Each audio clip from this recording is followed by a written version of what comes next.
دیوبند حضرات نے تو خالی دروازہ کھولا، یہ پھاٹک میں گھس گیا اور لوگ کہنے لگے کیا؟ میں بڑی ذمہ داری سے عرض کرتا ہوں، سارے کاغذات فائل میں موجود، ریکارڈ میں نے مفتی محمد شفیع صاحب جو 30 برس تک دیوبند میں فتوے لکھتے رہے، پاکستان میں ایک عرصے تک وہ رہے، ہم نے ان سے استفتاء کیا، بتائیے اس عبارت میں ختم نبوت کا انکار ہے یا نہیں؟ انہوں نے کہ ہم نے کیا لکھا؟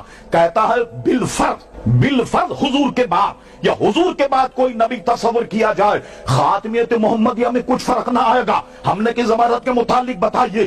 علماء موجود ہیں، علامہ جیلانی صاحب دامت برکاتہم العالیہ، مفتی دیوبند، عالم اسلام کا مفتی، اس نے جواب دیا مولانا لفظ بالفرض کو ذرا غور سے پڑھیے، یہ آپ نے نہیں دیکھا جیسا کہ مجھ سے کب حدیث میں بیان ہوئی کہ میرے بعد کوئی نبی نہیں، اگر ہوتے تو عمر ابن خطاب ہوتے، یہ تو اگر مگر کا مسئلہ ہے کہ پھر یہ کہ حضور کی ذات مقدسہ یعنی یہ کہ حضور کے بعد بھی بالفرض کوئی نبی پیدا، خاتمے فرق نہیں آئے گا۔ مولانا لفظ بالفرض کو ذرا غور سے پڑھی، جب لفظ بالفرض آپ کی سمجھ میں آ جائے گا مسئلہ بھی سمجھ میں آ جائے گا۔ پھر ہم نے ان سے کہا مولانا ذرا ان عبارتوں کا جواب دیجیے، آپ کہتے ہیں لفظ بالفرض سے ختم نبوت کے مسئلے پر کوئی فرق نہیں آیا، اب ہماری عبارت سن لیجیے۔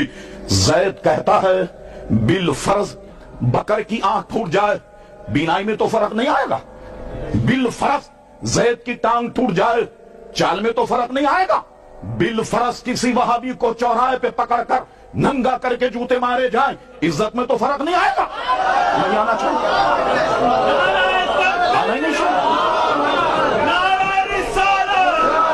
اب مجھے بتاؤ عوام اہل سنت لفظ بالفرض نے کیا فائدہ پہنچایا؟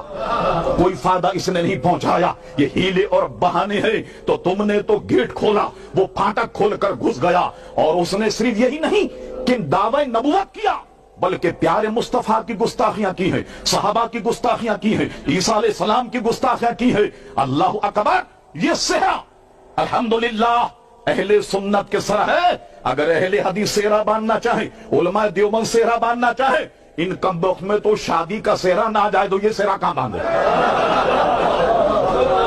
یہی صحرا ان کے نزدیک ناجائز شادی کا، تو ختم نبوت کا صحرا وہ کہاں سے باندھیں گے؟